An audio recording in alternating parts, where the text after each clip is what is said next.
क्यों गला फाड़ रही है? आ रही हूँ। ज़रा 2 पल रुक जाएगी तो भूख से जान नहीं निकलने वाली तेरी। वैसे भी तू मरने वालों में से नहीं, मारने वालों में से है। कहाँ तो पोते के सपने देखे थे, कहाँ ये लड़की पैदा कर दी। पहला बच्चा लड़का हो जाए तो आगे कौन मूर्ख फिर से ये मुसीबत मोल ले। नहीं, पर तुझे तो मेरे बेटे का खर्चा बढ़ाना था। 2 पैसे जोड़ने की नहीं सोचती, हमेशा खर्च करने की सोचती है।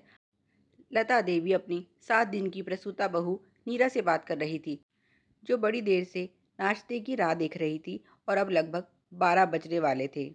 वो रात से कई बार बच्चे को दूध पिला चुकी है और अब भूख से बेहाल थी, लेकिन अभी तक सास या ननद उसकी पुकार अनसुनी करते हुए अपने कामों में व्यस्त थी। जिस ननद को उसकी और बच्चे की देखभाल के नाम पर यहाँ बुलाया गया है, वो अपने बच्चे के काम तो करती नहीं, उसकी देखभाल कब करेगी। सास उसे छोड़ बेटी की आवभगत में लगी है। नीरा को याद है, जब इसी ननद के बेटा हुआ था तो सास उसे अस्पताल से ही अपने पास ये कहकर ले आई थी कि सास का क्या भरोसा, जाने कैसे जापा निकाले। अगर इस समय प्रसूता बेटी को उचित देखभाल नहीं मिली तो बाद में इसका नुकसान शरीर को चुकाना होगा। वो कोई लापरवाही नहीं होने देंगी और यहाँ लाकर उसकी और बच्चे की खूब सेवा खुद भी की और बहू से भी करवाई। अब जब वही समय बहू में आया तो वो सब बातें भूल गई। कहाँ इस समय तक दीदी को 3 बार हल्का सुपाच्य नाश्ता दिया जाता था। कहाँ उसे एक बार भी देने में सास की त्योरियां चढ़ जाती हैं। अभी तक दीदी और उनके बेटे को नहला धुलाकर सुला दिया जाता था। वहीं वो माँ बेटी इनकी उपेक्षा झेल रही हैं। बच्चे को रोज नहलाना चाहिए और हल्के हाथ की मालिश की पैरवी करने वाली उसकी सास अपनी पोती को गोद में उठाना भी नहीं चाहती। क्या सिर्फ इसलिए कि वो लड़की है, या ये तो सिर्फ बहाना है। लड़का होता तो भी यही होना था। नीरा सब समझ रही थी। इन माँ बेटी का यही इरादा है कि उसे ऐसे ही तंग किया जाए और वो परेशान होकर खुद ही सब काम करने लगे। कल तो सास ने जता भी दिया था कि बहू अब तुम 7 दिन की हो गई हो, कुछ हाथ पैर चलाना शुरू कर दो। हमने भी बच्चे जने हैं, पर तुम्हारे जैसे बिस्तर पकड़कर नहीं बैठे। मैं तो 15 दिन में सारा घर संभाल लेती थी। ये बात वो औरत कह रही थी जिसने 3 महीने तक अपनी बेटी को बिस्तर से नीचे कदम नहीं रखने दिया था। उस समय तो यही कहती थी कि इस समय पूरा आराम करना चाहिए, काम तो सारी जिंदगी करना ही है। अब बहू पर बात आई तो सुर ही बदल गए। नीरा भी परेशान हो चुकी थी। इनके ताने भी सुनो और भूखे भी मरो। उसने पति से बोल दिया था कि उसे मायके भिजवाने की व्यवस्था कर दे। आज शाम को उसे जाना था, जो इनको पता नहीं था। चली तो वो पहले ही जाती, पर इनकी असलियत कैसे पता चलती। पीछे से तो यही कहती कि हम क्या मर गए थे जो बहू मायके जा बैठी। अब कोई सवाल जवाब करने वाला नहीं है। नीरा मायके चली गई और बात समाप्त हो गई। इधर 2 साल बाद नीरा की भाभी ने बेटी को जन्म दिया और उधर ननद को दूसरा बेटा हुआ। सास तो पहले से तैयारी करके बैठी थी। बहू अपनी बहन को बोल देना, इस बार वो तुम्हारी भाभी का जापा निकाल जाएगी, क्योंकि तुम तो जा नहीं पाओगी। सुमन जो आ रही है, वैसे बड़ी होने के नाते नेक तो तुम्हारा बनता है, पर कोई बात नहीं, तुम अगली बार चली जाना। वैसे भी बेटी हुई है, लड़के के लिए एक कोशिश तो वो और ज़रूर करेगी। नीरा बोली, माँ जी, जब मुझे ज़रूरत थी तो ये भाभी ही काम आई थी, इसलिए मुझे तो जाना ही होगा। आप अपना कोई दूसरा इंतज़ाम देख लो। उसने टका सा जवाब देते हुए कहा। लता जी बोली, ये क्या बात हुई? तेरी भाभी को देखने के लिए तेरी माँ और बहन है, यहाँ मैं अकेले सब कैसे करूँगी? तू नहीं जा सकती, बस मैंने बोल दिया। नीरा बोली, माँ जी, सुमन दीदी को देखने के लिए भी तो उनकी सास और ननद हैं। फिर आप क्यों तकलीफ उठाती हैं? जिनका बच्चा है वो जाने, हम क्यों परेशान हो रहे हैं? कैसी बातें करती है बहू। सास ननद इतनी ही अच्छी होती तो उसे पिछली बार यहाँ लाने की ज़रूरत ही क्यों पड़ती? ये तो हमको ही करना होगा। जो देखभाल माँ कर सकती है वो सास से नहीं होगी। नीरा बोली, बात तो आपने पते की कही है, मेरे समय भी तो यही हुआ था। जिस ननद का जापा निकालने के लिए आपको मेरी ज़रूरत है, वो मेरे समय में कितनी काम आई थी, सब याद है मुझे। तो तू बदला लेने की सोच रही है? नीरा बोली, मुझे किसी से बदला लेने की ज़रूरत नहीं है। मैं तो जो हुआ था वो याद दिला रही हूँ। जब मेरी सास ननद मेरे काम नहीं आई थी, तब इसी भाभी ने मुझे सहारा दिया था। ऐसे में अब उनकी ज़रूरत पर जाना मेरा फ़र्ज़ भी है और उनका एहसान चुकाने का अवसर भी। मैं आपकी बेटी जैसी नहीं, जो काम निकलते ही आंखें फेर लूँ। अपने समय तो बड़ी हक से यहाँ बैठी थी और जब खुद के करने की बारी आई तो सब भूल गई। अब उसे सब याद आ जाएगा।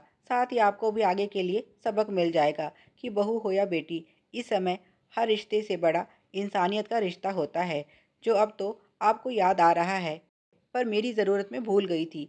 औरत होकर औरत का साथ नहीं देना ही सबसे बड़ा दर्द है, जो आप दोनों ने मुझे दिया है। मैं तो वही लौटा रही हूँ जो आपसे मिला है। लता जी ने बहू के नरम दिल होने का फ़ायदा उठाना चाहा और बोली, फिर तेरे में और हम में फ़र्क ही क्या रहेगा, जो तू भी सुमन के साथ वैसा ही करेगी जैसा उसने किया था। नीरा बोली, फ़र्क है सासू जी, बहुत बड़ा फ़र्क है।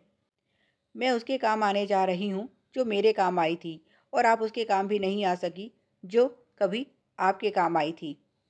अपनी बातों में आप मुझे नहीं उलझा सकती। मैं तो जा रही हूँ। नीरा अपनी भाभी की देखभाल के लिए मायके आ गई, और इस बार उसकी ननद सुमन को अपनी सास और नंदों के भरोसे ही रहना पड़ा। जिन्होंने उसकी अच्छे से देखभाल तो की, पर साथ ही मोटा नेक भी वसूला, जो वो पिछली बार बचा गई थी। इस तरह दोनों माताओं को पूरा स्वास्थ्य लाभ मिला, और सुमन और लता जी को आगे के लिए सबक। अगली बार जब नीरा माँ बनने वाली थी, तो उसने पुरानी गलती से सबक लेते हुए बच्चे को मायके में ही जन्म देने की सोची। इस बार वो सास ननद को उसे परेशान करने का अवसर ही नहीं देगी, और उनके बदले पूरे करने के सारे अरमान धरे के धरे रह जाएंगे, क्योंकि वे सुधरने वालों में से तो नहीं थी। कुत्ते की दुम सीधी हो तो ये माँ बेटी सुधरे। यहाँ वो दोनों उसके फिर से माँ बनने का बड़ी बेसब्री से इंतजार कर रही थी। सुमन की नज़र उसके गहनों पर थी। अपनी नंदों को जो उसने दिया था, वो सूद समेत नीरा से वसूलना भी तो था। पर बहू तो बच्चे के जन्म से पहले ही मायके चली गई, और उसे वापस लाने के लिए माँ बेटी ने उपाय सोच लिया। वैसे तो सास को बेटे के सामने सिर्फ बाथरूम में गिरने का नाटक करना था, पर उनका उपाय उन पर भारी पड़ गया, और वो सचमुच गिर गई। 2 दिन बाद तो उन्हें होश आया। उसके बाद भी 10 दिन बाद जाकर अस्पताल से छुट्टी मिली। लता जी को अपनी करने का फल मिल चुका था, पर सुमन अभी भी वैसी ही थी। उनके लिए अच्छी बात यह थी कि ये खबर सुनकर नीरा लौट आई थी। इधर नीरा की डिलीवरी हुई, उधर सास की अस्पताल से छुट्टी। ऐसे में परेशानी तो होनी ही थी, पर लता जी देख रही थी कि बेटे के चेहरे पर शिकन तक नहीं थी, और सुमन बड़ी परेशान दिख रही थी। जब वो घर पहुंची तो वहां बहू के परिवार को देखकर दंग रह गई।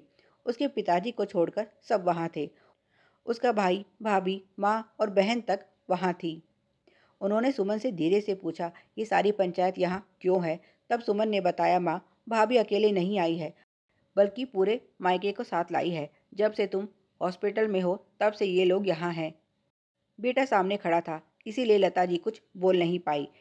इधर नीरा ने स्वस्थ बेटे को जन्म दिया है। ये खुशखबरी भी आ गई, और अगले दिन बहू और पोता भी घर आ गए। तब लता जी ने बेटे से कहा, बेटा अब तुम अपने ससुराल वालों से कहो वे अपने घर लौट जाए। अब यहाँ सब ठीक है, तो वो क्यों अपना घर छोड़कर यहाँ बैठे हैं। और तो और नीरा की छोटी शादीशुदा बहन भी यहीं पड़ी है। उसे बहन की चिंता छोड़ अपने ससुराल की फिक्र करनी चाहिए। पता नहीं कैसे लोग हैं जो अपनी बहू को ऐसे आज़ाद छोड़ रखा है। बहन के घर उसका क्या काम, जाकर अपना घर देखे। कोई कुछ काम भी नहीं करता, ऐसे ही पड़े पड़े खाते हैं। बेचारी सुमन मुझे देखे या इनको बनाकर खिलाए। माँ और भाभी का तो फिर भी समझ आता है, इसकी बहन को यहाँ आने की ज़रूरत ही क्या थी? आखिर फ़ोन होते किस लिए हैं? उन्होंने मुंह बनाते हुए बेटे से कहा, तो बेटा नाराज़ होकर बोला, माँ, इस मुश्किल में जिन्होंने मेरा साथ दिया, उनके बारे में मैं कुछ गलत नहीं सुन सकता। जब तक उनका मन हो वो यहाँ रह सकते हैं। आपको क्या तकलीफ़ है? अब वो अपनी तकलीफ़ कैसे कहें? मौका देखकर वो खुद ही समधन से बोली, समधन जी, आप सबने मुश्किल में हमारा बड़ा साथ दिया, उसके लिए आपका बड़ा आभार। पर अब कब तक आप अपना घर छोड़कर यहाँ रहेंगी? अब चिंता की कोई बात नहीं, आप अपने घर लौट सकते हैं। नीरा की माँ बोली, समधन जी, मैं तो कब से आपके मुंह से ये सुनना चाहती थी। हमारी जिम्मेदारी पूरी हुई, अब जाने की आज्ञा दे। ये सुनकर लता जी और सुमन के चेहरे खिल गए। लेकिन ये क्या, ये लाग लश्कर तो अपने साथ नीरा को भी ले जा रहा था। लता जी बोली, बहू तुम कहाँ चली? जवाब में उसकी माँ बोली, समधन जी, यहाँ सुमन बेटी आपको संभाल लेगी, यही बहुत है। नीरा की देखभाल हम खुद कर लेंगे। एक इंसान पर इतना बोझ डालने की ज़रूरत ही क्या है, जब मदद के लिए हम भी यहाँ हैं। आप बहू और पोते की फिक्र छोड़कर अपने स्वास्थ्य पर ध्यान दें। इस तरह नीरा फिर मायके लौट गई, और माँ बेटी का सारा किया पानी में गया। एक ने बेवजह चोट खाई, दूसरी अब काम के बोझ के नीचे दब गई, और नीरा फिर भी हाथ नहीं आई। अब तक तो नीरा की भाभी और बहन के साथ माँ भी सुमन की काम में मदद कर रही थी, पर अब उसे अकेले ही सब करना था और उसकी हालत पतली हो गई। 2 बच्चों के साथ घर और एक बीमार इंसान को देखना उसके लिए आसान नहीं था, पर अब बचने का रास्ता भी नहीं था उसके पास, क्योंकि नीरा तो जल्दी से लौटने वाली नहीं थी। अब माँ-बेटी में रोज़ इस बात पर झड़प होती कि इस सब में गलती किसकी थी। इसी तरह की और भी मज़ेदार कहानियाँ पाने के लिए तेरी मेरी कहानियाँ को सब्सक्राइब करें। कहानी अच्छी लगी हो तो लाइक और शेयर करें। धन्यवाद।